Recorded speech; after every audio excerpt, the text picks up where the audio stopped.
రగన్న యొక్క గెలుపు నాకు నిజంగా ఒక రకంగా ఉల్టీగా ఫీల్ అవుతున్నాను. ఎందుకు రగన్న అంత దూరం పంపించుకున్నాము, మా చేతుల్లో ఉన్నాయి, మా దగ్గర ఉన్న వస్తువులు అక్కడ వరకు ఎందుకు పంపించామనే ఒక రకమైన ఫీలింగ్ ఉండేది.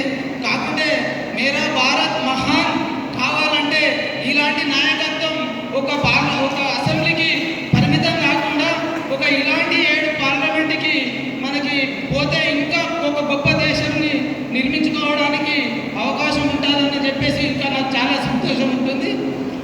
ఇలాంటి నాయకుడిని ఇప్పుడు రాజకీయాల్లో డబ్బు మరియు ఫ్యామిలీ బ్యాక్గ్రౌండ్, కులము ఆధారంగా బలం ఉన్నప్పుడే నాయకులు ఎదుగుతారనే ఒక ఫోబియాకి చెక్ చెబుతూ ప్రజల కోసం, ప్రజా సమస్యలపైన నిరంతరంగా మనం కొట్లాడినట్లయితే మన ప్రజానాయకులుగా ప్రజలు మనల్ని ఆదరిస్తారని చెప్పేసి మన అందరికీ ప్రేరణ కల్పించిన నాయకులు రగన్న అయితే, అలాంటి నాయకుడిని ఎన్నుకున్న ప్రజలకి నా హృదయపూర్వక ధన్యవాదాలు తెలుపుతూ ఈ అవకాశం ఇచ్చిన మీకు థ్యాంక్ యూ అన్న.